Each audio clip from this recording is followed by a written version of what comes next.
মানুষ আর বিতর্ক চায় না, চায় সমস্যার সমাধান। সংসদের উদ্বোধনী অধিবেশনের শেষ দিনে বলেছেন প্রধানমন্ত্রী তারেক রহমান।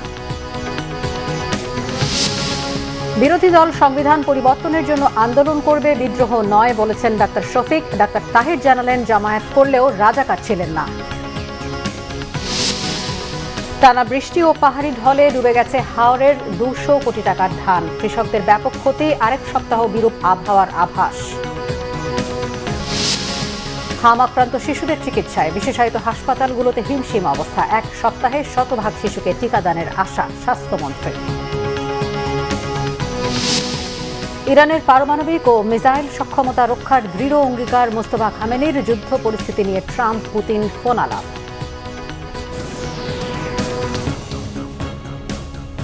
দেখছিলেন ক্রাউন সিমেন্ট সংবাদ শিরোনাম। এবার বিস্তারিত। প্রধানমন্ত্রী তারেক রহমান বলেছেন, এই সংসদ জনগণের, তাই এই সংসদকে ব্যর্থ হতে দেওয়া যাবে না। জাতীয় সংসদ অধিবেশনে রাষ্ট্রপতির ভাষণের উপর আনা ধন্যবাদ প্রস্তাবের আলোচনা ও সমাপনী বক্তব্যে তিনি কথা বলেন। প্রধানমন্ত্রী আরও বলেন, সরকারি দল ও বিরোধী দলের লক্ষ্য, উদ্দেশ্য, গন্তব্য হচ্ছে এই দেশ, দেশের জনগণ এবং আত্মনির্ভরশীল সমৃদ্ধশালী বাংলাদেশ। তিনি বলেন, জনগণ বিতর্ক চায় না, সমস্যার সমাধান চায় দেশের মানুষ। রিপোর্ট করছেন সিকান্দার ইমাম। প্রধানমন্ত্রী তারেক রহমান সংসদে বললেন, অনেক বিষয়ে বিরোধী দলের সাথে দ্বিমত রয়েছে। বিরোধী দলের সদস্যদের সাথে বসে আলোচনা করে দেশের স্বার্থে সমাধান বের করা হবে। তারেক রহমান বলেন, সমগ্র বাংলাদেশ এই সংসদের দিকে তাকিয়ে আছে একটি সুন্দর ভবিষ্যতের জন্য, তাকিয়ে আছে একটি সমৃদ্ধশালী বাংলাদেশের জন্য। সরকারি দল ও বিরোধী দল একসাথে কাজ করার কথা বলেন প্রধানমন্ত্রী। এই সরকার জনগণের নির্বাচিত সরকার, এই সরকার জনগণের কাছে জবাবদিহিমূলক সরকার, এবং সে কারণেই মাননীয় স্পিকার, এবং সে কারণেই আমরা আমাদের দ্রুততার সাথে আমরা চেষ্টা করেছি ব্যবস্থা গ্রহণ করতে, যাতে যত দ্রুত সম্ভব জনগণের সমস্যা লাঘব করা সম্ভব হয়। আমাদের গন্তব্য এক, লক্ষ্য কি? লক্ষ্য হচ্ছে বাংলাদেশের মানুষ। উদ্দেশ্য কি? উদ্দেশ্য হচ্ছে একটি সমৃদ্ধশালী বাংলাদেশ। গন্তব্য কি? গন্তব্য কি? একটি স্বনির্ভর, নিরাপদ, আত্মনির্ভরশীল বাংলাদেশ। সরকার প্রধান বলেন, বিভিন্ন সময়ে গণতন্ত্র বাধাগ্রস্ত হয়েছে। গণতন্ত্র যতবারই বাধাগ্রস্ত হয়েছে, দেশের অর্থনীতি বাধাগ্রস্ত হয়েছে। গণতন্ত্র যতবারই বাধাগ্রস্ত হয়েছে, দেশের স্বাস্থ্য ব্যবস্থা বাধাগ্রস্ত হয়েছে। গণতন্ত্র যতবারই বাধাগ্রস্ত হয়েছে, দেশের মানুষের কর্মসংস্থান বাধাগ্রস্ত হয়েছে। যেখানে অতিবৃষ্টি হয়েছে, সেখানে যেই কৃষকরা ক্ষতিগ্রস্ত হয়েছে, তাদের কাছে যদি আমরা আমাদের এই মহান সংসদের মূল্যবান ঐতিহাসিক ডিবেট উপস্থাপন করি, সে যে ফসল হানির যে কষ্ট, সেই কষ্ট কি তার লাঘব করা সম্ভব হবে যদি তার জন্য আমরা কোনো একটি ব্যবস্থা করতে না পারি যে আগামী 3 মাস সে কি খাবে? হবে না মাননীয় স্পিকার। তাকে আমার খাবারের ব্যবস্থা করতে হবে, ওই বেকার যুবকটির জন্য আমার কর্মসংস্থানের ব্যবস্থা করতে হবে, হামে আক্রান্ত শিশুর জন্য তার মায়ের সান্ত্বনার জন্য আমাকে ওষুধের ব্যবস্থা করতে হবে।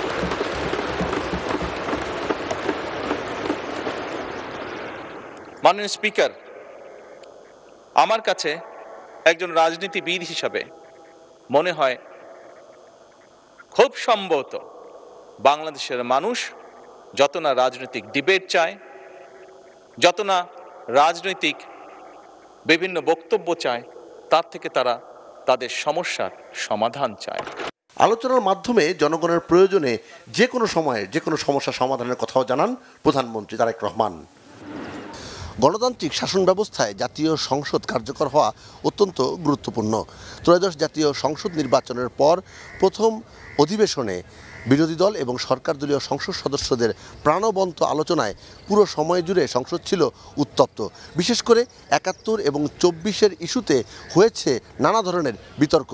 তবে দিন শেষে দেশের আইনের শাসন, মানবাধিকার এবং গণতন্ত্রের প্রশ্নে সব রাজনৈতিক দল এক হয়ে কাজ করবে, এমন প্রত্যাশা সবার। সিকান্দার রেমান, বাংলাভিশন, জাতীয় সংসদ ভবন, ঢাকা। সংসদে বিরোধী দলীয় নেতা ও জামাত ইসলামের আমির ডাক্তার শফিকুর রহমান বলেছেন, বাংলাদেশের পররাষ্ট্রনীতি স্বাধীন হতে হবে, কারো প্রভুত্ব নয়, সবার সাথে বন্ধুত্ব থাকবে।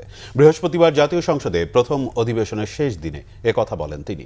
সরকারকে তিস্তা মহাপরিকল্পনা বাস্তবায়নের আহ্বান জানিয়ে বিরোধী দলীয় নেতা বলেন, এই পরিকল্পনা বাস্তবায়নে সরকারের পাশে থাকবে বিরোধী দল, তবে কারো চোখ রাঙানো বরদাস্ত করা হবে না বলেও হুঁশিয়ারি দেন তিনি।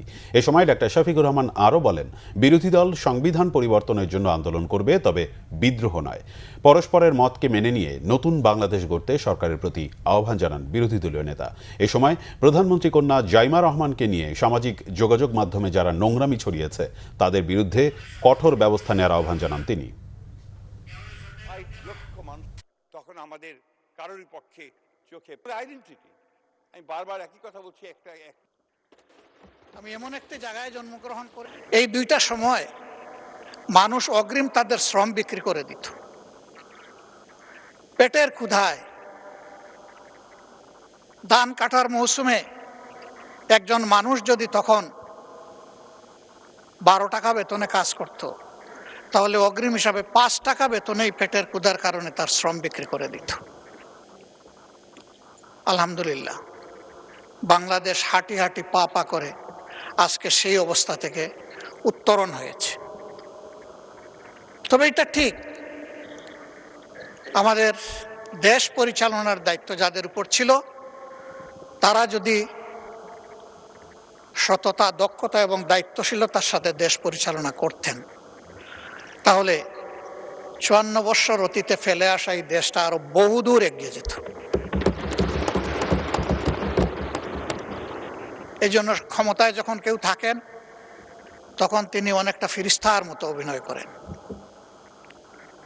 অন্যদের শুধু দোষ দেখেন, দুর্নীতি দেখেন, অতীতের সব দুর্নীতি দেখেন। ওই মনে পড়ে গেল একজন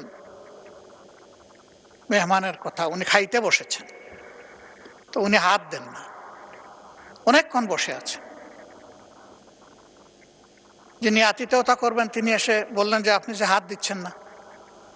বলে কিসে হাত দিব, কয়েকটা ভাত দিয়ে রেখেছো, সাথে আর কিছু লাগবে না?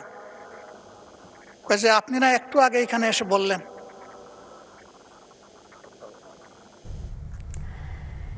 টানা ও ভারী বৃষ্টি আর উজানের ঢলে দেশের বিভিন্ন জেলায় হাওরে ডুবেছে প্রায় 200 কোটি টাকার ধান। সুনামগঞ্জ, মৌলভীবাজার, নেত্রকোনা ও ব্রাহ্মণবাড়িয়ায় নিম্নাঞ্চল প্লাবিত হওয়ায় তলিয়ে গেছে হাওরের বোরো ফসল। চলতি বছর বোরোর ফলন ভালো হলেও সোনালী ধান কাটার আগেই টানা বৃষ্টি আর পাহাড়ি ঢলে একমাত্র ফসল তলিয়ে যাওয়ায় ব্যাপক ক্ষতির মুখে কৃষকরা।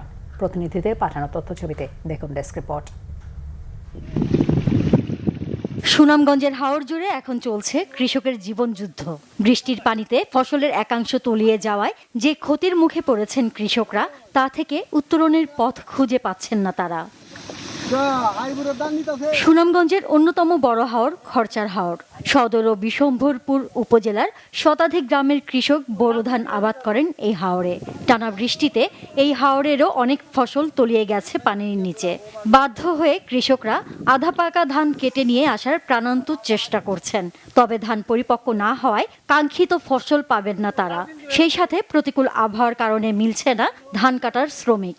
ডুবে যাওয়ার হাত থেকে বাঁচাতে দ্বিগুণ তিনগুণ বেশি মজুরি দিয়ে ধান কাটাতে হচ্ছে কৃষককে।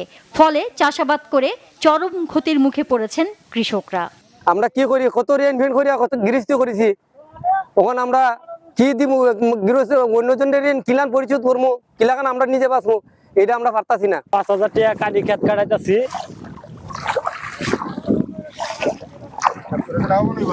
লাভ নাই, লস ছাড়া লাভ নাই। অর্ধেক ধান কাঁচা, এমনকি ধান পাকছেও না, দেখেন অর্ধেক কাঁচা ধান পাকছে না ধান। এদিকে প্রতিকূল আবহাওয়ার কারণে হাওরের অবশিষ্ট ধান দ্রুত কেটে নিয়ে আসার তাগিদ কৃষি বিভাগের। আকস্মিক বন্যার একটা সতর্ক বার্তা রয়েছে পানি উন্নয়ন বোর্ড এবং আবহাওয়া অধিদপ্তর থেকে। সেই লক্ষ্যে আমরা কৃষকদেরকে সচেতন করে যাচ্ছি, যাতে মাঠের পাকা ধান যাতে কৃষকরা সহজেই কেটে ফেলে, যাতে কোনোভাবেই পাকা ধান জমিতে না রাখে। বিশেষ করে 80% যে সমস্ত জমির ধান পাকা আছে সেটা যাতে দ্রুত কেটে ফেলে।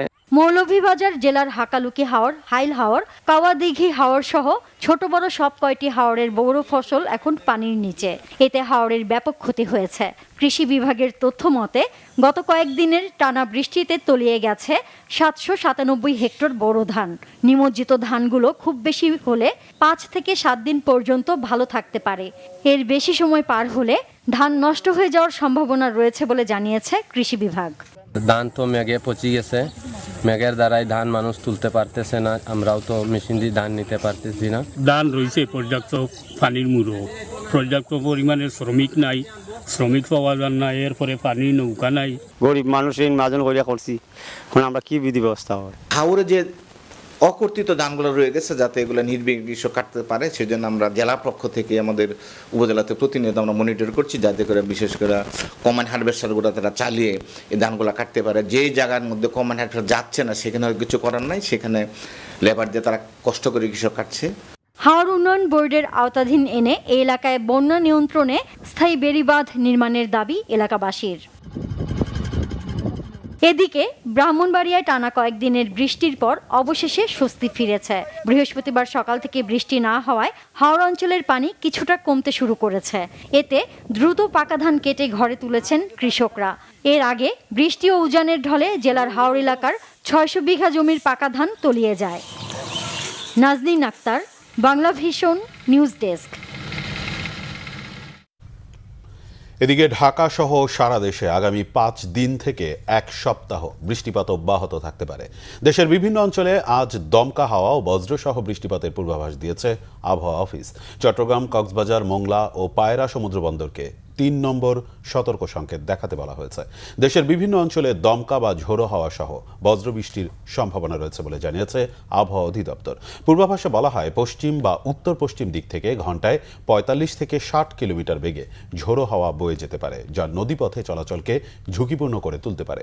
সংশ্লিষ্ট এলাকার নদীবন্দরগুলোকে সতর্ক সংকেত দেখাতে বলা হয়েছে। ময়মনসিংহ, খুলনা, বরিশাল, পটুয়াখালী, নোয়াখালী, কুমিল্লা, চট্টগ্রাম, কক্সবাজার এবং সিলেট অঞ্চলের উপর দিয়ে দমকা বা ঝোড়ো হাওয়া সহ বৃষ্টি বা বজ্রসহ বৃষ্টি হতে পারে। রাজশাহী, ময়মনসিংহ, ঢাকা, খুলনা, বরিশাল ও সিলেট বিভাগের অনেক জায়গায় এবং রংপুর ও চট্টগ্রাম বিভাগের কিছু কিছু জায়গায় হালকা থেকে মাঝারি ধরনের বৃষ্টি বা বজ্রসহ বৃষ্টি হতে পারে। একই সঙ্গে ময়মনসিংহ, ঢাকা, বরিশাল, চট্টগ্রাম ও সিলেট বিভাগের কোথাও কোথাও ভারী থেকে অতি ভারী বর্ষণ হতে পারে। সারা দেশে দিন ও রাতের তাপমাত্রা প্রায় অপরিবর্তিত থাকতে পারে। এর আগে ত্রয়োদশ সংসদের উদ্বোধনী অধিবেশনের শেষ দিন স্বরাষ্ট্রমন্ত্রী সালাউদ্দিন আহমেদ বলেছেন, সংস্কারের বাহানায় যদি নির্বাচন না হয় সেজন্য নির্বাচনের স্বার্থে সে সময় তারা কিছু বলেননি। অন্তর্বর্তী সরকারের কাছ থেকে তাদের নির্বাচন আদায় করে নিতে হয়েছে। এদিকে বিরোধী দলীয় উপনেতা ডাক্তার সৈয়দ আবদুল্লাহ মোহাম্মদ তাহের দাবি করেছেন, তারা জামায়াত করেন কিন্তু রাজাকার আলবদর ছিলেন না। প্রাসঙ্গিক আরও নানা বিষয়ে কথা বলেন সদস্যরা। ইন্টারিম গভর্নমেন্টের সময় 3টা শব্দ খুব বেশি বাজার পেয়েছে, একটা হচ্ছে সংস্কার, আর একটা হচ্ছে বিচার, আর একটা হচ্ছে নির্বাচন। তবে নির্বাচনটা বলেছে যে সংস্কার এবং বিচার সমাপ্ত হওয়ার পরে যদি কোনো সময় হলেও হতে পারে, এইভাবে ছিল নির্বাচনের বিষয়টা। আমরা সংস্কার কমিশনে আলাপ আলোচনা করতে করতে করতে করতে এই জুলাই জাতীয় সনদটা এই পর্যন্ত প্রণয়ন হয়েছে। মাননীয় স্পিকার, যারা সংসদে আসছেন তারাই বৈষম্য বিরোধী আন্দোলন করছেন। আপনাদের সহকর্মী প্রাইভেট ইউনিভার্সিটির ছাত্র, কলেজ, কিশোর কিশোরীরা আপনাদের সাথে আন্দোলন করে নাই? করেছে। আমরা তো দাবি করি না। এটা বলা হয় রণনীতি, রণকৌশল। রণনীতিটা আমার ফ্যাসিবাদকে হাত থেকে মুক্ত হইতে হবে। রণকৌশলটা অবস্থার পরিপ্রেক্ষিতে পরিবর্তনশীল হবে, প্রেক্ষাপটের পরিবর্তন হবে, জলবায়ুর পরিবর্তন হবে, রাজনৈতিক ভাবনার পরিবর্তন হবে, নতুন প্রজন্মের নতুন নতুন আকাঙ্ক্ষার সৃষ্টি হবে। সেই আকাঙ্ক্ষাকে আমাদেরকে অ্যাড্রেস করতে হবে অতীতের অভিজ্ঞতার আলোকে। ইফিসিয়েন্সি থাকে, সততা থাকে এবং পরিশ্রম করে, তাহলে যে কোনো প্রতিষ্ঠানে গ্রো করবে, এটা আমরা চাই। আজকে সরকারি দল এই 3টি বিষয়কে এনশিওর করে যদি বাংলাদেশকে উন্নতির দিকে নিয়ে যেতে পারেন, আমরা অবশ্যই ওয়েলকাম করবে, মানুষ ওয়েলকাম করবে এবং এটা সকলের জন্য কল্যাণ করা। সুতরাং আমরা ওইদিকে অগ্রসর হই। রাজাকার আলবদরের কথা বলছেন, this are very dead issue. কেন বলছি? আজকে এই যে আমরা এখানে বসে আছি, আমরা তো রাজাকার ছিলাম না, আমরা তো আলবদর ছিলাম না। We are the leadership in Jamaat Islam. বাধা বিপত্তি সৃষ্টি করা যায় ব্যাংকিং সিস্টেমে, এই বিএনপির নেতা কর্মীদের বিরুদ্ধে সেটা করা হয়েছে। মাননীয় স্পিকার, তাদের গ্যাসের লাইন কেটে দেওয়া হয়েছে, ইলেকট্রিসিটি লাইন কেটে দেওয়া হয়েছে। এই বিএনপি নেতা যাদেরকে খেলাপি বলা হচ্ছে, তারা এই দীর্ঘ সময়ে অনেকে পালিয়ে বেরিয়েছে, বাড়িতে থাকতে পারে না, তাদের ব্যবসা প্রতিষ্ঠান বন্ধ করে দিতে হয়েছে। এই হচ্ছে বিএনপির অবস্থা। তারা কেন ঋণ খেলাপি হয়েছে, তাদেরকে কেন আজকে ঋণ খেলাপি হিসেবে আখ্যায়িত করা হচ্ছে। আবার অনেক দল আছে তাদের নাকি ব্যাংকও আছে, তো বিএনপিতে কোনো ব্যাংক নাই। এছাড়া সকালের অধিবেশনে অর্থমন্ত্রী আমির খসরু মাহমুদ চৌধুরী জানিয়েছেন, এখন থেকে কোনো অর্থনৈতিক প্রতিষ্ঠানগুলোতে রাজনৈতিক ব্যক্তিত্বকে নিয়োগ না দেওয়ার নির্দেশ দিয়েছেন প্রধানমন্ত্রী। বিএনপির সময় আর্থিক প্রতিষ্ঠানগুলোতে সব সময় শৃঙ্খলা বজায় ছিল বলে উল্লেখ করেন অর্থমন্ত্রী। এদিকে গোষ্ঠী এবং পরিবারকে প্রাধান্য দিলে দেশ এগোবে না বলে মন্তব্য করেছেন বিরোধী দলীয় নেতা ডক্টর শফিকুর রহমান। দলীয় সংশ্লিষ্টতার কথা উল্লেখ করে বাংলাদেশ ব্যাংকের গভর্নরকে পরিবর্তনের দাবি করেন বিরোধী দলীয় উপনেতা সৈয়দ আব্দুল্লাহ মোহাম্মদ তাহের। সরকারের 2 মাসে যে সমস্ত কার্যকলাপ বেসিক জায়গাগুলোতে হাত দেওয়া হয়েছে, প্রত্যেকটা জায়গায় জনগণের আকাঙ্ক্ষার বিপক্ষে চলে গেছে। বাংলাদেশ ব্যাংকের মতো সেন্ট্রাল ব্যাংকের গভর্নর নিয়োগের ক্ষেত্রে যে কাজটা করা হয়েছে এবং সাবেক গভর্নরকে বিদায় দেওয়ার যে পদ্ধতি অনুসরণ করা হয়েছে, জাতি এটা দেখেছে। মাননীয় মন্ত্রী বললেন যে যোগ্য লোকদেরকে যোগ্য জায়গায় না দিলে দেশ আগাবে কিভাবে। তো এইভাবে যদি যোগ্যতা সিলেকশন হয়, আমার প্রশ্ন, দেশ আগাবে কিভাবে? গভর্নর বাংলাদেশ ব্যাংকের যিনি আছেন, ওনার একটা পরিচয় কিন্তু আছে, সেটা হচ্ছে বিএনপির যে নির্বাচন পরিচালনা কমিটি হয়েছিল, আমি কিন্তু জানি উনি এই কমিটির একজন মেম্বার ছিলেন।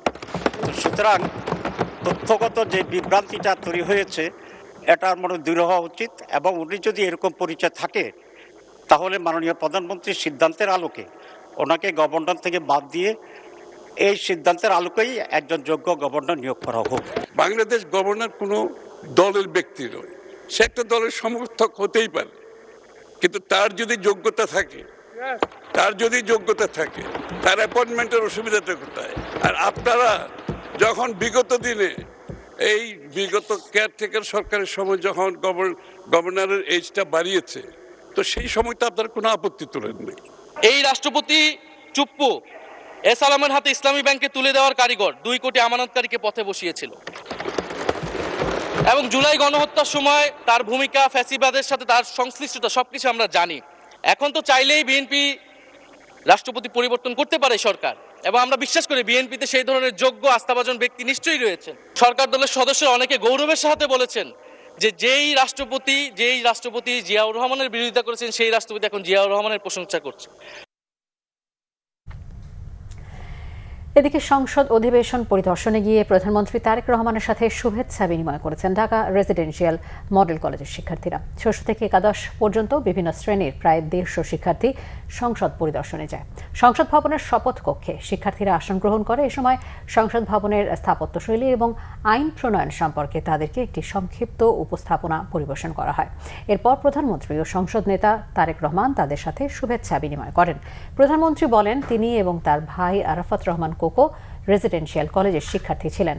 দেশ বিনির্মাণে শিক্ষার্থীদের উপযুক্ত হয়ে গড়ে উঠতে শিক্ষার্থীদের নানা পরামর্শ দেন তিনি এবং তাদের সাফল্য কামনা করেন। উপস্থিত ছাত্র ও শিক্ষকদের সাথে ছবি তোলেন প্রধানমন্ত্রী তারেক রহমান।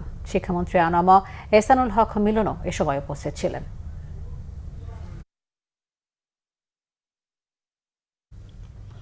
প্রধানমন্ত্রী তারেক রহমান বলেছেন, ধর্ম নিয়ে রাজনীতি করতে চায় না সরকার। ধর্ম যার যার, নিরাপত্তা পাওয়ার অধিকার সবার। প্রতিটি নাগরিক যাতে যার যার ধর্মীয় রীতিনীতি ও অধিকার বিনা বাধায় স্বাধীনভাবে অনুসরণ চর্চা করতে পারে, এমন একটি রাষ্ট্র ও সমাজ বিনির্মাণই সরকারের অঙ্গীকার, যেখানে দল, মত, ধর্ম, বর্ণ নির্বিশেষে প্রতিটি মানুষ শান্তি ও নিরাপত্তার সঙ্গে বসবাস করতে পারে। বুদ্ধ পূর্ণিমা উপলক্ষে বৌদ্ধ ধর্মাবলম্বীদের সাথে শুভেচ্ছা বিনিময়ের সময় একথা বলেন প্রধানমন্ত্রী। জাহাঙ্গীর আকন্দের প্রতিবেদনে বিস্তারিত। সচিবালয়ে মন্ত্রিপরিষদ বিভাগে বৌদ্ধ পূর্ণিমা উপলক্ষে বৌদ্ধ ধর্মাবলম্বীদের সাথে শুভেচ্ছা বিনিময় করেন প্রধানমন্ত্রী তারেক রহমান। এ সময় প্রধানমন্ত্রীর হাতে বৌদ্ধদের পক্ষ থেকে একটি ক্রেষ্ট বৌদ্ধ মূর্তির প্রতিবিম্ব তুলে দেওয়া হয়। প্রধানমন্ত্রী তারেক রহমান সকল বৌদ্ধ ধর্মাবলম্বীদের শুভেচ্ছা জানিয়ে বলেন, প্রতিটি ধর্মই মানুষকে কল্যাণের দিকে আহ্বান করে।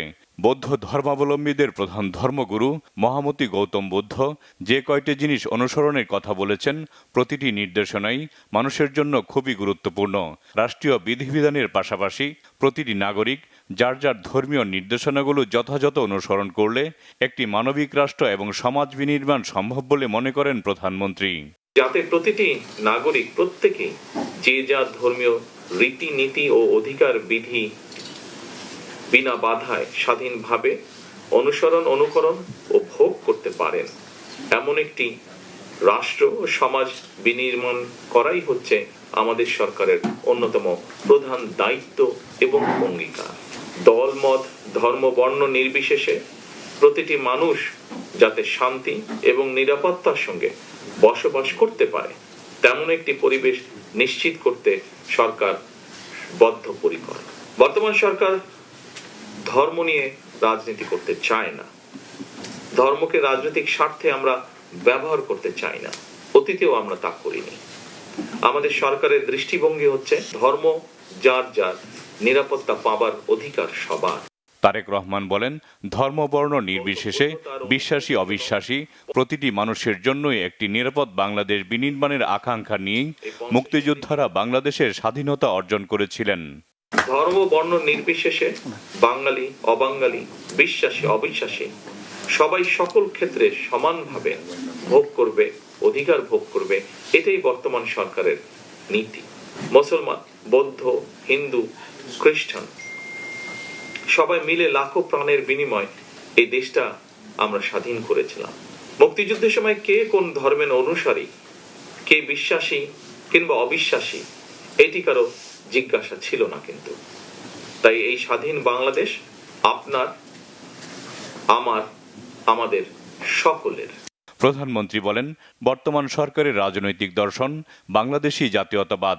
বাংলাদেশে বারবার প্রমাণিত হয়েছে, একমাত্র বাংলাদেশী জাতীয়তাবাদের দর্শনই দেশের সকল বর্ণ, ধর্মীয় সম্প্রদায় ও নৃগোষ্ঠীর নিবিড় সহাবস্থান নিশ্চিত করতে পারে। বাংলাদেশে এটি বারবার প্রমাণিত হয়েছে, একমাত্র বাংলাদেশী জাতীয়তাবাদের দর্শনই দেশের সকল বর্ণ, ধর্মীয় সম্প্রদায় ও নৃগোষ্ঠীর নিবিড় সহ অবস্থান নিশ্চিত করতে পারে। সুতরাং আপনারা কেউ নিজেদেরকে কখনোই সংখ্যালঘু ভাববেন না। রাষ্ট্র আমার, আপনার, আমাদের সবার পরিচয়। আমরা প্রত্যেকটি নাগরিক, সকলে আমরা বাংলাদেশী। জাহাঙ্গীর আকন্দ, বাংলাভিশন, ঢাকা। আন্তর্জাতিক শ্রমিক দিবস উপলক্ষে আগামীকাল রাজধানীর নয়াপল্টনে বড় সমাবেশের আয়োজন করেছে জাতীয়তাবাদী শ্রমিক দল। সমাবেশে প্রধান অতিথি হিসেবে বক্তব্য দেওয়ার কথা রয়েছে বিএনপি চেয়ারপারসন ও প্রধানমন্ত্রী তারেক রহমানের। মে দিবসের এই সমাবেশকে ঘিরে ব্যাপক প্রস্তুতি নেওয়া হয়েছে দলের পক্ষ থেকে। বিস্তারিত জানাচ্ছেন আসমা আক্তার নূপুর। রাজধানীর নয়াপল্টনে বিএনপির কেন্দ্রীয় কার্যালয়ের সামনে শেষ মুহূর্তের প্রস্তুতি চলছে আন্তর্জাতিক শ্রমিক দিবসের সমাবেশ ঘিরে। মঞ্চ নির্মাণ, সাউন্ড সিস্টেম বসানো এবং ব্যানার ফেস্টুনে সাজানো হচ্ছে পুরো এলাকা। নেতারা বলছেন, গণতান্ত্রিক পরিবেশে এবারের মে দিবস উদযাপন শ্রমজীবী মানুষের জন্য নতুন প্রত্যাশা তৈরি করবে। আর সমাবেশের প্রধান অতিথির বক্তব্য ঘিরেও নেতাকর্মীদের মধ্যে দেখা দিয়েছে বাড়তি আগ্রহ। বৃহস্পতিবার আয়োজিত এক সংবাদ সম্মেলনে বিএনপির স্থায়ী কমিটির সদস্য জানান, জাতীয়তাবাদী শ্রমিক দলের উদ্যোগে আয়োজিত এই সমাবেশে কয়েক লাখ মানুষের সমাগম হবে বলে আশা করছেন তারা। এই সমাবেশে বর্তমান শ্রম উপস্থিতি এবং সমসাময়িক জাতীয় রাজনীতি নিয়ে গুরুত্বপূর্ণ বক্তব্য রাখবেন সমাবেশের প্রধান অতিথি, বাংলাদেশ জাতীয়তাবাদী দলের চেয়ারম্যান এবং মাননীয় প্রধানমন্ত্রী জনাব তারেক রহমান। এবারের মে দিবস অনেক কারণেই বিশেষ গুরুত্ব দাবি রাখে। কারণ একটা গণতান্ত্রিক পরিবেশে একটা গণতান্ত্রিকভাবে নির্বাচিত সরকার যখন রাষ্ট্র পরিচালনার দায়িত্বে, তখন আমরা এই মহান মে দিবস পালন করতে যাচ্ছি। একই সঙ্গে বিএনপির সিনিয়র যুগ্ম মহাসচিব বলেন, এই সমাবেশ শ্রমিকদের দাবি দেওয়া তুলে ধরার একটি গুরুত্বপূর্ণ প্ল্যাটফর্ম হয়ে উঠবে। মাননীয় প্রধানমন্ত্রী যিনি শ্রমিক, ছাত্র, এবং জনগণের একজন অবিসংবাদিত নেতা হয়েছেন সংগ্রামের নেতৃত্ব দিয়ে, ফ্যাসিবাদ বিরোধী সংগ্রামের নেতৃত্ব দিয়ে। আগামীকাল প্রধান অতিথি হিসেবে বক্তব্য রাখবেন। তো সেই অনুষ্ঠানটি, মে দিবসের সেই অনুষ্ঠানটি মানে যথাযোগ্য মর্যাদায় এবং বিপুল শ্রমিক সমাবেশ এখানে ঘটবে। এই নিয়ে জাতীয়তাবাদী শ্রমিক দল প্রায় প্রতিদিনই, প্রায় সপ্তাহব্যাপী তারা নানা ধরনের প্রস্তুতি নিয়েছে। নয়াপল্টনে বিএনপির এই সমাবেশকে কেন্দ্র করে রাজনৈতিক অঙ্গনে নতুন করে আলোচনা তৈরি হয়েছে। এখন দেখার বিষয় সমাবেশে কতটা জনসমাগম হয় এবং সেখান থেকে শ্রমজীবী মানুষের জন্য কি বার্তা আসে। আসমা আক্তার নূপুর, বাংলা ভিশন, ঢাকা। পরিস্থিতির অবনতি হওয়ায় হামে আক্রান্ত শিশুদের চিকিৎসা দিতে গিয়ে হিমশিম খাচ্ছে বিশেষায়িত হাসপাতালগুলো। রোগীর চাপ অব্যাহত থাকায় অনেক রোগীকে ফিরিয়ে দেওয়া হচ্ছে। এতে করে বিপাকে পড়ছে গুরুতর হাম রোগীর স্বজনরা। ৩-৪ হাসপাতাল ঘুরে তারপর পাচ্ছেন সন্তানের কাঙ্ক্ষিত চিকিৎসা। আগামী এক সপ্তাহের মধ্যে দেশের 100% শিশুকে টিকাদানের আশা স্বাস্থ্যমন্ত্রীর। গত 24 ঘন্টায় মৃত্যু হয়েছে আরও 2 শিশুর। আরও জানাচ্ছেন সৈকত সাদিক। রাজধানীর মহাখালী ডিএনসিসি হাম বিশেষায়িত হাসপাতালে 2 দিন হলো 7 মাসের সন্তানকে ভর্তি করিয়েছেন বাগেরহাটের এক মা। মঙ্গলবার রাতে ঢাকা এনে 3-4টি হাসপাতাল ঘুরে অবশেষে এই হাসপাতালে ভর্তি করা সম্ভব হয়েছে। আমরা শুধু ঘুরতেছি ওরে নিয়ে, তারপরে ওর বাবারে বলতেছে এইখানের কথা যে ডিএনসিসিতে নিয়ে যান, ওইখানে সিট আছে দেবে। পরে উনি বলতেছে যদি না দেয় আমার ছেলেটার এই অবস্থা, তখন রাত 3:30 বাজে। পরে আমরা 3:30 বাজে এইখানে নিয়ে আসছি। নিয়ে আসলে ওনারা ভর্তি নিয়ে বেড দিছে, দিয়ে চিকিৎসা শুরু করছে। আগের থেকে আলহামদুলিল্লাহ একটু ভালো আছে। টানা কয়েকদিনের জ্বর, পাতলা পায়খানা, শরীরে লালচা দাগ, নিউমোনিয়া সহ শিশু সন্তানদের নানা উপসর্গ নিয়ে হাসপাতালে ছুটে আসতেন সবাই। হাসপাতালে ভর্তির আগ পর্যন্ত স্বজনদের রয়েছে ভোগান্তির অজস্র অভিজ্ঞতা। আরো 4টা নিয়ে আইছিলাম, পর বাইকনের একটা হেরাও নিয়ে আইছিলাম। সবই হাম। পর সুস্থ হয়েছে, হেরা সুস্থ হয়ে যাওয়ার পরে এই নাতি এরকম হয়েছে। আজকে যখন নিয়ে আসতেছিলাম হসপিটালে, তখন আসার পথেই দেখলাম যে র্যাশ দেখা যাইতেছে। পরে ডাক্তারকে দেখাইলাম মিটফোর্ড হসপিটালে, যে দেখেন তো র্যাশ দেখা যাচ্ছে, র্যাশটা কি? হ্যাঁ, মিটফোর্ডে। তখন বললো এটা তো হামের লক্ষণ, আপনি ইনফেকশন ডিজিজ হসপিটালে নিয়ে যান। পরে ওখানে গেলাম, ওখানে বললো যে আমাদের এখানে তো সিট নাই, আপনি ডিএমসিসিতে যান। তো এখানে আসলাম, আসার পরে এখানে ভর্তি করালাম। মহাখালী ডিএনসিসি হাসপাতালে প্রায় 400 হাম রোগী চিকিৎসাধীন। চিকিৎসকরা স্বীকার করেন, সুস্থ হয়ে বাড়ি ফেরার পর অনেকে আবার ভর্তি হচ্ছেন হাসপাতালে।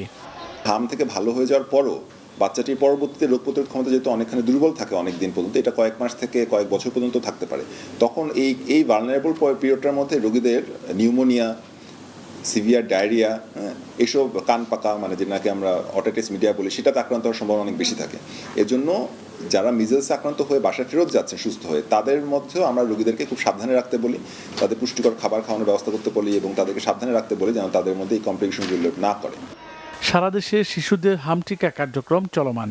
স্বাস্থ্যমন্ত্রী জানালেন 1 সপ্তাহের মধ্যে দেশের 100% শিশুকে হাম টিকার আওতায় আনা হবে।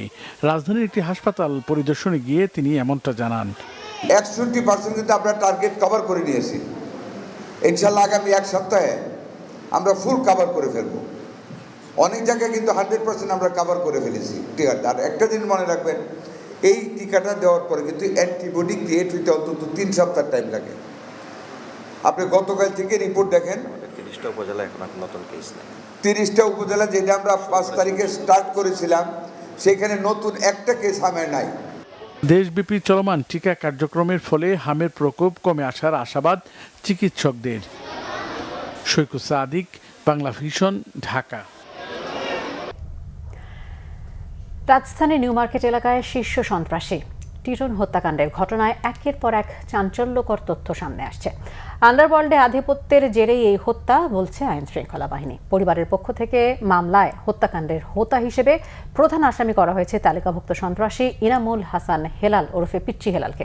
তবে হেলালের অভিযোগ আরেক শীর্ষ সন্ত্রাসী সানজিদুল ইসলাম ইমনের নির্দেশেই টিটনকে হত্যা করা হয়েছে। টেলিফোনে বাংলা ভিশনকে দেয়া একান্ত সাক্ষাৎকারে হেলাল এমন দাবি করেন। রিপোর্ট ফজলে রাব্বির। গেল মঙ্গলবার রাত 8:45টার দিকে রাজধানীর নিউ মার্কেট এলাকায় গুলিবিদ্ধ হন তালিকাভুক্ত শীর্ষ সন্ত্রাসী নাঈম আহমেদ টিটন। 4 রাউন্ড গুলি করে মুহূর্তেই সেখান থেকে পালিয়ে যায় দুর্বৃত্তরা। পরে গুরুতর আহত অবস্থায় টিটনকে ঢাকা মেডিকেল হাসপাতালে নেওয়া হলে চিকিৎসক তাকে মৃত ঘোষণা করেন। এ ঘটনার পর ফের আলোচনায় উঠে আসছে আন্ডারওয়ার্ল্ডের তৎপরতা। অভ্যন্তরীণ বিরোধের জেরে টিটনকে পরিকল্পিতভাবে হত্যা করা হয়েছে এমন অভিযোগে উঠছে নানান মহলে। আমরা এদের ব্যাপারে খুব কঠোর অবস্থান নিয়েছি এবং আমি বললাম, আমি আপনাদেরকে আশ্বস্ত করতে চাই, অচিরে আমরা এই হত্যাকাণ্ডের সঙ্গে কারা জড়িত এবং হত্যাকাণ্ডের কারণ মূল উদ্ঘাটন সহ যারা জড়িত তাদের বিরুদ্ধে আইনগত ব্যবস্থা নেব। তবে টিটনের পরিবারের অভিযোগ, গরুরহাটের ইজারা নিয়ে দ্বন্দ্বের জেরেই মূলত টিটনকে হত্যা করা হয়েছে। এ ঘটনায় নিউ মার্কেট থানায় ইমামুল হাসান হেলাল ওরফে পিচ্চি হেলাল সহ ৮-৯ জনকে আসামি করে মামলা করেছে তারা। যদিও বাংলা ভিশনকে দেয়া সাক্ষাৎকারে পিচ্চি হেলাল দাবি করেন এই হত্যাকাণ্ডের সঙ্গে তিনি জড়িত নন। অভিযোগের আঙুল তোলেন আরেক সন্ত্রাসী সানজিদুল ইসলাম ইমনের বিরুদ্ধে। ইমনের বোন এই মার্ডারের সাথে জড়িত, ইমনের বউ, টিটনের বোন। টিটন জীবিত থাকা অবস্থায়, মানে আমরা তো কারাগারে ছিলাম, ওই কারাগারে থাকা অবস্থায় বলতে আমার বোনই সবচেয়ে বেশি ইনফ্লুয়েন্স করে ইমনকে আমাকে মারানোর জন্য। পারিবারিক ঝামেলা আছে। ইমনের দেওয়া নাম এটা আমি তো বললাম। এজাহারের মালিক, লেখার মালিক ইমন, সিগনেচারের মালিক হলো গিয়ে ওর ভাই, এবং ওর বউ এটার সাথে ওতপ্রোত। এই ইমন টিটন মার্ডারের সাথে ওর বউ জড়িত। এবং টিটন ইসে আসলো কিভাবে, নিউ মার্কেটে আসলো কিভাবে? নিউ মার্কেট তো ভাই আমি যাতায়াত করি না, নিউ মার্কেটে আমি ওই জায়গায় বসবাসও করি না, মোহাম্মদপুরে বসবাস করি। মোহাম্মদপুরে এসে মার্ডার হলে সেটা না, তো সাংবাদিকরা আমার উপর দোষ চাপাইতে পারতো। তাহলে এখন টিটন ওইদিকে কিভাবে আসলো? কে টিটনকে টোপ দিয়ে এখানে আনছে? এবং তার ভাইকে টিটন বলছে হাট নিয়ে আমার সাথে তার ঝামেলা। আমি 100% কনফার্ম হাট নিয়ে কোনো ঝামেলা ছিল না, এবং টিটন এই কথা ওর বড় ভাইকে বলারও কথা। আরও অভিযোগ করেন পুরান ঢাকা এলাকায় মামুন সহ বেশ কিছু হত্যাকাণ্ডের সঙ্গে ইমনের সংশ্লিষ্টতা থাকলেও সেগুলো ধামাচাপা দেয়া হয়েছে। দাবি করেন ঢাকার বিশাল একটি এলাকা নিয়ন্ত্রণ করছে ইমন ও তার 4 স্টার গ্রুপ। ইমনের নেটওয়ার্ক, ওরে বাবা, সে তো এখন পুরো ঢাকা শহর। আপনি দেখেন, আপনি নর্মালি দেখেন মিরপুরের যে 4 স্টার গ্রুপ, 4 স্টারের 2 স্টারের সাথে তার ঘনিষ্ঠ যোগাযোগ, সারাক্ষণ ঘনিষ্ঠ যোগাযোগ। আচ্ছা দেখেন, তার মিরপুর থেকে শুরু করে মোহাম্মদপুরের কিছু গ্রুপের সাথে, কিশোর গ্যাং বলেন, এমনি বলেন, যারা ক্রাইম করতো পূর্বের, তাদের সাথে একটা ভালো যোগাযোগ তৈরি করেছে সে। এখানে যেহেতু নিচু এলাকা আছে, এখানে কিছু ভূমিদস্যুর সাথে তার সরাসরি যোগাযোগ হয়েছে, এবং এইখানে আমাদের বিএনপির কিছু দুষ্কৃতিকারী নেতা এই ভূমিদস্যুর সাথে ইমনের মাধ্যমে ইনভলভ। তারপর ধানমন্ডি, তারপর হাজারীবাগ, লালবাগ, তারপর আপনার পুরান ঢাকা, রমনা, মতিঝিল, তেজগাঁ, কোথায় তার সন্ত্রাসী বাহিনীর বিচরণ নাই। 90-এর দশকের শুরুতেই টিটনের অপরাধ জগতে প্রবেশ, জড়িয়ে পড়ে মাদক চোরাচালান সহ বিভিন্ন কর্মকাণ্ডে। পরবর্তীতে একাধিক হত্যাকাণ্ডে বারবার উঠে আসে তার নাম। ফজলে রাব্বি, বাংলা ভিশন, ঢাকা। যুক্তরাষ্ট্রের বিমান প্রতিষ্ঠান বোয়িং থেকে 14টি উড়োজাহাজ কেনার আনুষ্ঠানিক ক্রয় চুক্তি সই করল বিমান বাংলাদেশ এয়ারলাইন্স। বিমানগুলো কিনতে খরচ হতে পারে 35,000 কোটি টাকা। রাতে রাজধানীর একটি হোটেলে এ চুক্তি স্বাক্ষর অনুষ্ঠিত হয়। এ চুক্তিতে বিমান বাংলাদেশকে আরও আত্মবিশ্বাসী ও সমৃদ্ধ করার প্রত্যাশা ব্যক্ত করেন বিমানের ব্যবস্থাপনা পরিচালক কাইজার সোহেল আহমেদ। বিমান বাংলাদেশের চেয়ারম্যান রুমি এ হোসাইন জানিয়েছেন, 2041 সালের মধ্যে বিমানের বহর 47টি উড়োজাহাজে উন্নীত করার পরিকল্পনা রয়েছে। এর মাধ্যমে বিমানকে আরও লাভজনক ও যাত্রী সেবা দেওয়া সম্ভব হবে। আর বেসামরিক বিমান পরিবহন ও পর্যটন প্রতিমন্ত্রী এম রাশিদুজ্জামান মিল্লাত বলেন, নতুন ও আধুনিক সেবার এসব বিমানগুলোর মাধ্যমে বিশ্বের নতুন নতুন রুটে ফ্লাইট পরিচালনা সম্ভব হবে, যা বাংলাদেশকে বিশ্ব দরবারে এভিয়েশন হাব হিসেবে গড়ে তুলবে। চুক্তিকৃত বোয়িং এই অর্থ 10 থেকে 20 বছর মেয়াদী দীর্ঘকালীন কিস্তিতে পরিশোধ করা হবে। প্রথম উড়োজাহাজটি 2031 সালের অক্টোবরে আসার কথা রয়েছে এবং বাকিগুলো 2035 সালের নভেম্বরের মধ্যে হস্তান্তরের সম্ভাবনা আছে। Biman Bangladesh Airlines plans to launch new routes, revive the old profitable routes, replace aging aircrafts, and increase capacity. The new additions will increase seat capacity to over 5,000 per day and modernize the fleet with better operational efficiency. Iran তার পারমাণবিক ও missile সক্ষমতা খুব ভালোভাবেই রক্ষা করবে বলে জানিয়েছে দেশটির সর্বোচ্চ নেতা মোস্তফা খামেনি। বৃহস্পতিবার এক বিবৃতিতে ইরানের সর্বোচ্চ নেতা জানান, যুদ্ধে যুক্তরাষ্ট্রের লজ্জাজনক পরাজয়ের পর হরমুজ প্রণালীতে এক নতুন অধ্যায়ের সূচনা হয়েছে। ভবিষ্যতে আমেরিকা নয়, হরমুজ প্রণালীর সুবিধা ভোগ করবে ওই অঞ্চলের দেশগুলো। হরমুজ প্রণালীতে ইরানের ওপর আরোপিত অবরোধ সফল হয়েছে মার্কিন প্রেসিডেন্ট ট্রাম্পের এই দাবির পর ইরানের সর্বোচ্চ নেতার এই বার্তা সামনে এলো। নৌপথটি থেকে অবরোধ তুলে না নিলে যুক্তরাষ্ট্রকে কড়া জবাব দেওয়ার ঘোষণা দিয়েছে আইআরজিসি। এদিকে ইরান যুদ্ধের সমাধানে প্রেসিডেন্ট ট্রাম্পকে ফোন আলাপে সহায়তার আশ্বাস দিয়েছেন রুশ প্রেসিডেন্ট পুতিন। শহীদ আরাফাতের ডেস্ক রিপোর্ট। পরমাণু ও মিসাইল সক্ষমতা নিয়ে এক বিন্দু পরিমাণ ছাড় দেবেন না ইরানের সর্বোচ্চ নেতা মোস্তফা খামেনি। আর এটি কার্যক্রম যে কোনো উপায়ে রক্ষা করবে ইরানের সশস্ত্র বাহিনী। বৃহস্পতিবার এক বিবৃতিতে কড়া ভাষায় সেই বার্তাই দিলেন ইরানের সর্বোচ্চ নেতা। জানান 2 মাসের যুদ্ধে আমেরিকা লজ্জাজনক পরাজয় হয়েছে। পরাজয়ের জন্য ট্রাম্প প্রশাসনের ব্যর্থ পরিকল্পনাকে দায়ী করেন তিনি। আমেরিকার পরাজয়ের ফলে হরমুজ প্রণালী ও পারস্য উপসাগরে এক নতুন অধ্যায়ের সূচনা হয়েছে। হরমুজ প্রণালীতে পশ্চিমা শত্রুদের নির্মূল করা হবে এবং উপসাগরীয় অঞ্চলকে সুরক্ষিত করার ঘোষণা দেন তিনি। আমেরিকা নয়, এই অঞ্চলটির নিয়ন্ত্রণ থাকবে প্রতিবেশী দেশগুলোর এবং এটি প্রতিবেশী দেশগুলোর ভবিষ্যৎ নিশ্চিত করবে। সেখানে আমেরিকা ও পশ্চিমাদের আর কোনো উপস্থিতি থাকবে না বলে সাফ জানান ইরানের সর্বোচ্চ নেতা মোস্তফা খামেনি। মধ্যপ্রাচ্যে নিরাপত্তাহীনতা তৈরির জন্য আমেরিকার পুতুল ঘাঁটিগুলোকে দায়ী করেন ইরানের সর্বোচ্চ নেতা মোস্তফা খামেনি। বলেন, আমেরিকার সেনাদের উপস্থিতি পারস্য অঞ্চলে অস্থিতিশীল পরিবেশ তৈরি করেছে। আর যেসব পুতুল ঘাঁটি তাদের নিজেদের নিরাপত্তা নিশ্চিত করতে পারে না, তারা কিভাবে অঞ্চলটির আমেরিকা প্রেমীদের নিরাপত্তা নিশ্চিত করবে, সেই প্রশ্নও তোলেন ইরানের সর্বোচ্চ নেতা। এদিকে হরমুজ প্রণালীকে ট্রাম্প প্রণালী ঘোষণার পর বিষয়টি নিয়ে হাসাহাসি করেছেন নানা শ্রেণীর মানুষ। যদিও এটি নিয়ে খুব সিরিয়াস মার্কিন প্রেসিডেন্ট ডোনাল্ড ট্রাম্প। বলেন, গণমাধ্যমে এটিকে ভুল বললেও তিনি খুব কমই ভুল করেন। এর আগে হরমুজ প্রণালীতে ইরানের উপর আরোপিত অবরোধ সফল হয়েছে এই দাবি করে ইরানকে আত্মসমর্পণের আহ্বান জানান ট্রাম্প। শান্তি চুক্তি না হওয়া পর্যন্ত ইরানের বন্দরগুলোতে অবরোধ অব্যাহত রাখার ঘোষণাও দেন তিনি। বুধবারের ওই বক্তব্যে ডোনাল্ড ট্রাম্প বলেন, নো অবরোধ বোমা হামলার চেয়ে বেশি কার্যকর। এদিকে ইরানে আবারও স্বল্প মেয়াদে হামলার পরিকল্পনা করছে যুক্তরাষ্ট্রের সেন্ট্রাল কমান্ড সেন্টকম। ওয়াশিংটন যখন তেহরানের সঙ্গে তার পারমাণবিক কর্মসূচি ও গুরুত্বপূর্ণ বৈশ্বিক সমুদ্রপথ হরমুজ প্রণালী নিয়ে বিবাদে জড়িয়েছে, তখন এমন পরিকল্পনার খবর সামনে এনেছে মার্কিন সংবাদ মাধ্যম এক্সিওস। তবে এটি নিয়ে চূড়ান্ত সিদ্ধান্ত আসেনি। অন্যদিকে নো অবরোধ তুলে না নিলে এবং যুক্তরাষ্ট্র কোনো ধরনের হামলার পরিকল্পনা করলে তার জবাবে ভয়াবহ হামলা চালানোর হুঁশিয়ারি দিয়েছে ইরানের ইসলামিক বিপ্লবী গার্ড বাহিনী আইআরজিসি।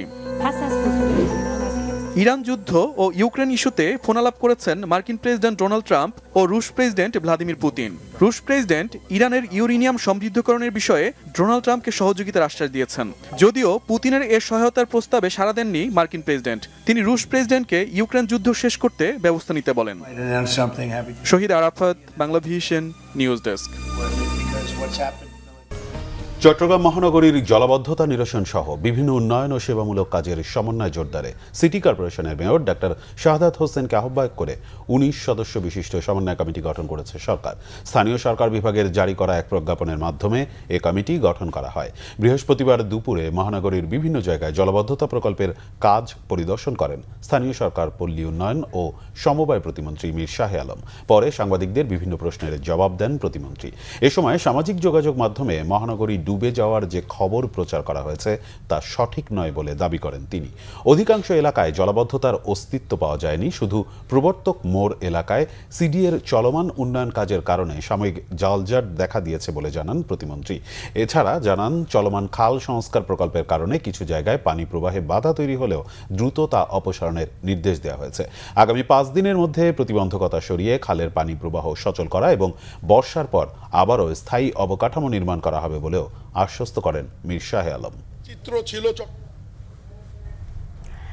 রাষ্ট্র ক্ষমতায় গেলে জামায়াতে ইসলামের শরিয়া আইন নাকি প্রচলিত আইনে দেশ পরিচালনা করবে সে বিষয়ে স্পষ্ট বক্তব্যের দাবি জানিয়েছেন তথ্য ও সম্প্রচার মন্ত্রী জহিরুদ্দিন স্বপন। সকালে জাতীয় প্রেস ক্লাবের সাবেক মন্ত্রী ও জাতীয় নেতা সুশীল কুমার গুপ্তের স্মরণ সভায় তিনি এই মন্তব্য করেন। তথ্যমন্ত্রী বলেন, জামায়াতে ইসলামী সংসদে শরিয়া আইন প্রতিষ্ঠার কথা বললেও দলটির আমির কিছুদিন আগেই দেশের প্রচলিত আইন মেনে চলার কথা বলেছেন।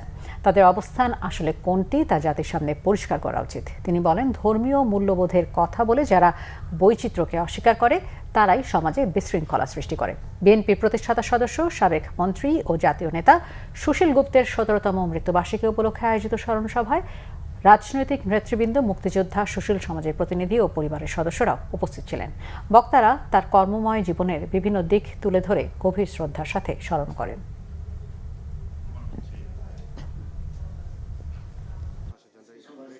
আমি শুধু জানতে চাই তারা কি দেশের প্রচলিত সাংবিধানিক আইনকে মেনে শাসন ক্ষমতা পাওয়ার চেষ্টা করছেন, নাকি তারা শরিয়া আইন প্রতিষ্ঠা করার প্রতিশ্রুতি দিয়ে বা প্রতিজ্ঞা নিয়ে রাজনৈতিক, সাংবিধানিক এবং সংসদীয় তৎপরতা চালাচ্ছেন।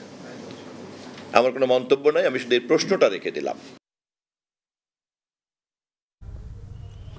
আসন্ন বাজেটে স্বাস্থ্য খাতে 1% বা তার বেশি বরাদ্দ বাড়ানো হবে বলে জানিয়েছেন প্রধানমন্ত্রী তারেক রহমানের স্বাস্থ্য বিষয়ক বিশেষ সহকারী ডক্টর এস.এম. জিয়াউদ্দিন হায়দার। জানান, পর্যায়ক্রমে বরাদ্দ বাড়ানো হবে জিডিপির 5% পর্যন্ত। শহীদ রাষ্ট্রপতি জিয়াউর রহমান ও সাবেক প্রধানমন্ত্রী বেগম খালেদা জিয়ার কবরে শ্রদ্ধা নিবেদন শেষে সাংবাদিকদের তিনি কথা জানান। Doctor SM. জিয়াউদ্দিন হায়দার বলেন, প্রধানমন্ত্রী তারেক রহমান যে প্ল্যানের কথা বলেছিলেন তার মধ্যে একটি হলো চিকিৎসা কেন্দ্রিক স্বাস্থ্য ব্যবস্থা বাতিল করে চিকিৎসা ব্যবস্থাকে মানুষের দ্বারে পৌঁছে দেওয়া হবে। জানান, স্বাস্থ্যক্ষেত্রে আনা হবে আমূল পরিবর্তন। তিনি আরো বলেন, সব শিশু টিকা পেলে শিগগিরই নিয়ন্ত্রণে আসবে হামের প্রকোপ।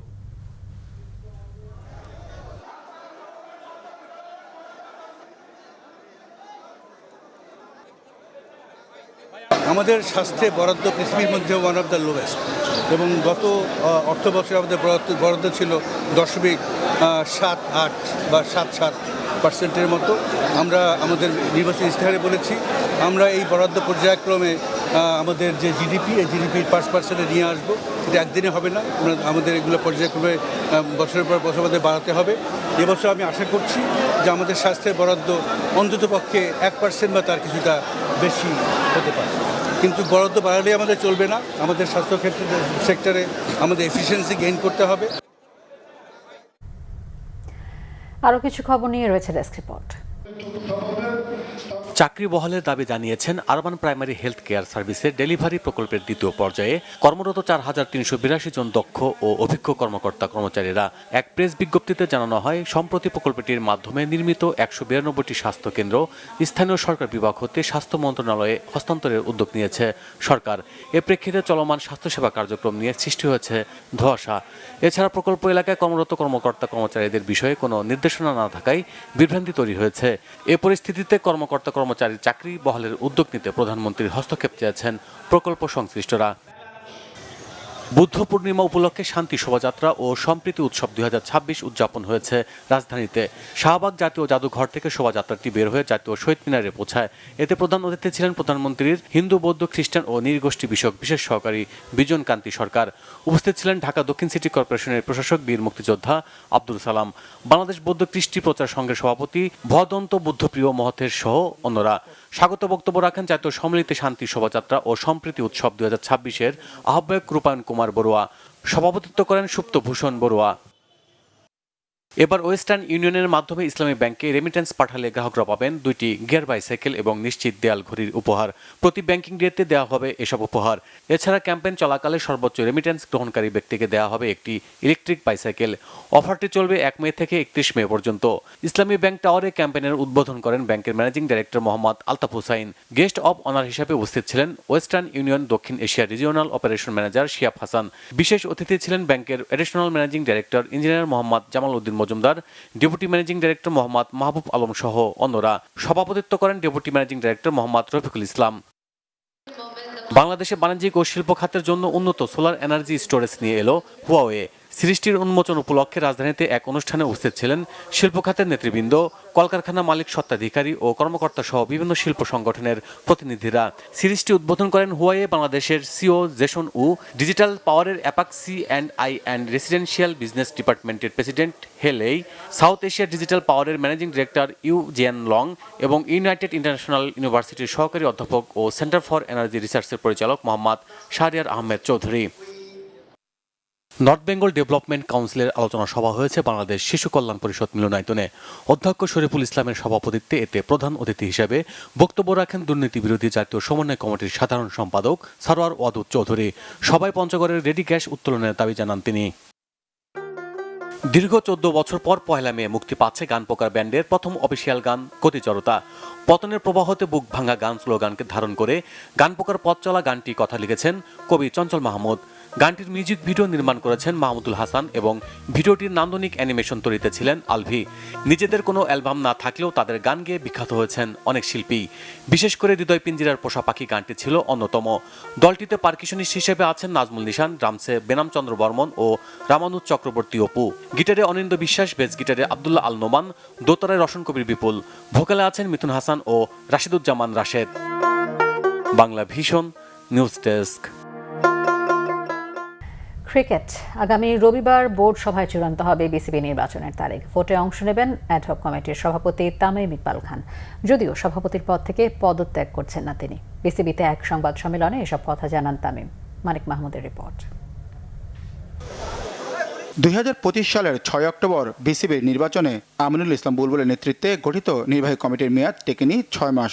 নির্বাচনে অনিয়মের অভিযোগে সেই কমিটি ভেঙে দেয় জাতীয় ক্রীড়া পরিষদ। তামিম ইকবালকে সভাপতি করে গত 7 এপ্রিল গঠন করা হয় 11 সদস্যের অ্যাডহক কমিটি। বিসিবি গঠনতন্ত্রের নিয়ম অনুযায়ী 3 মাসের মধ্যে নির্বাচন দিতে হয় অ্যাডহক কমিটিকে। সেই হিসেবে আগামী 6 জুলাইয়ের মধ্যে বিসিবির নতুন নির্বাচন আয়োজন করতে হবে তামিমের পরিষদকে। নির্বাচনের প্রক্রিয়া ঠিক করা হবে পরবর্তী বোর্ড সভায়, জানান তামিম। একটা বোর্ড মিটিং করে ইলেকশনের প্রসেস স্টার্ট করে দেবো অ্যাটলিস্ট 2-3 উইকস বিফোর আমাদের ডেডলাইন। ক্রিকেট পাড়ায় গুঞ্জন, নির্বাচনে অংশ নিতে অ্যাডহক কমিটির সভাপতির পদ থেকে পদত্যাগ করবেন তামিম, কিন্তু গুঞ্জনের কোনো ভিত্তি নেই, সাফ জানিয়ে দেন সাবেক টাইগার ক্যাপ্টেন। ডিজাইনের কথা বলেছেন, এরকম কোনো কথা আমরা চিন্তা করিনি। আমি ব্যক্তিগতভাবে তো এরকম কোনো কথাই চিন্তা করি না। ইলেকশন আমি অবশ্যই পার্টিসিপেট করব। I will follow the constitution and কনস্টিটিউশনে যে জিনিসটা উল্লেখ করা আছে, যে জিনিসগুলো আমাকে অ্যালাউ করে, আমি ওভাবে করে আগাবো। সাকিবকে দেশে ফেরানোর প্রশ্নে তামিমের জবাব, ক্রিকেটেও সহায়তা করবে বিসিবি। সাকিবকে নিয়েই আমরা কথা বলছি, but I will also request, যখন আমরা এই প্রশ্নটা করেন, আমাদের 3 জন ক্রিকেটার, 3 জন এক্স ক্যাপ্টেন মাশরাফি মুর্তজা, নাইমুর রহমান দুর্জয়, সাকিব আল হাসান একই ধরনের সিচুয়েশনে আছেন। অ্যাজ ক্রিকেট বোর্ড আমাদের তরফ থেকে ক্রিকেটিং যেসব জিনিসে আমরা হেল্প করতে পারি, we are always there, will welcome them with open arm, যদি ওনাদের ওই সমস্যাগুলো ওনারা সমাধান করে আসেন। 1 মাসও হয়নি বোর্ডের দায়িত্ব নিয়েছেন তামিম। এরই মধ্যে বেশ কিছু কার্যকরী উদ্যোগ নিয়েছেন তিনি। জট ছাড়িয়েছেন স্থগিত থাকা ঢাকা প্রিমিয়ার লিগ ক্রিকেটের, মাঠে গড়াচ্ছে ডিপিএল।